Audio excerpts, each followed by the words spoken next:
nagtungo sa Iriga City Grandstand nitong nakaraang linggo ang 25 anyos na si Jason Orbe kasama ang kanyang pinsan na si Mel. Isinama rin nila ang kanilang mga alagang aso na sina Mingming at Roland. Sadya nila ang libreng kapon at bakuna kontra rabies na isasagawa ng pamahalaang panlungsod ng Iriga. Si anti-rabies para sa safety ng siyempre mga pamilya ko na nasa arong. Tapos safety kang mga ibang tao pag nagduduman sa arong. Si pagkapon man, mas gusto kong kapunta. Di man nagparaluwas na. Tapos di na maka-aksidente kung makaluwas sa tinampo.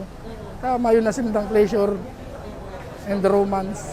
Nakipila rin sa aktibidad ang 68 anyos na si Nanay Eleanor kasama ang kanyang kapatid.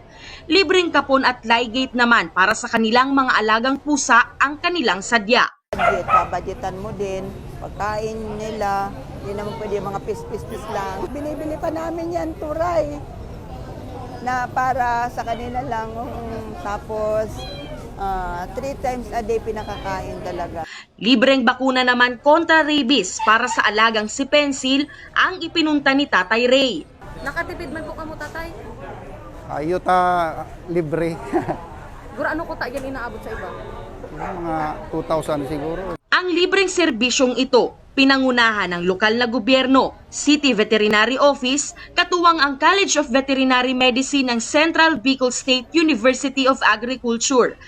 Sa unang araw ng programa, nakapagtala sila ng mahigit 500 na mga alagang hayop na nabakunahan ng anti-rabies. Mahigit 70 naman ang naligate at nakapon.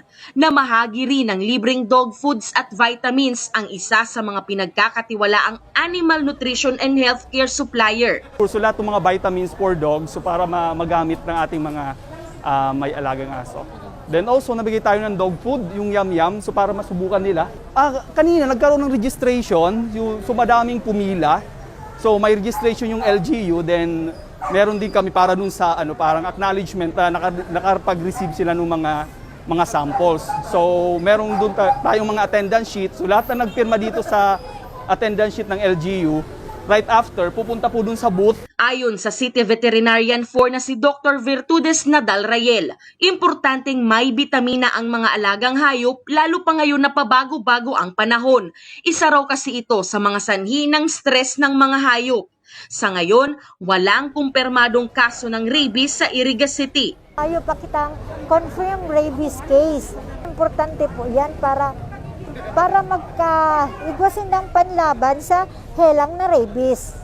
Sa kapon po, yan po ang paagi para mabawasan ang population kang hayop. Ngunyan, dahil sinda ang carrier, kung mabawasan man ang hayop mahiwasan taman ang rabies mababawasan ang carrier. Papasalamat, igwang activity ng organi naman, medyo naloy pati. Dawa may pandemic, nagdigdisinda. Importante man. Tapos dako lang pasasalamat.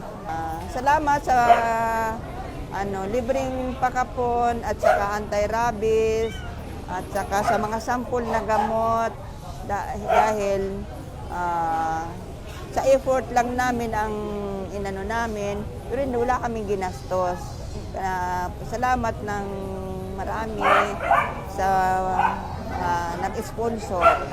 Nagpapatuloy ang house-to-house visit ng mga kawani ng City Veterinary Office para sa kanilang programa. Bahagi pa ito ng kanilang pagdiriwang ng Rabies Awareness Month.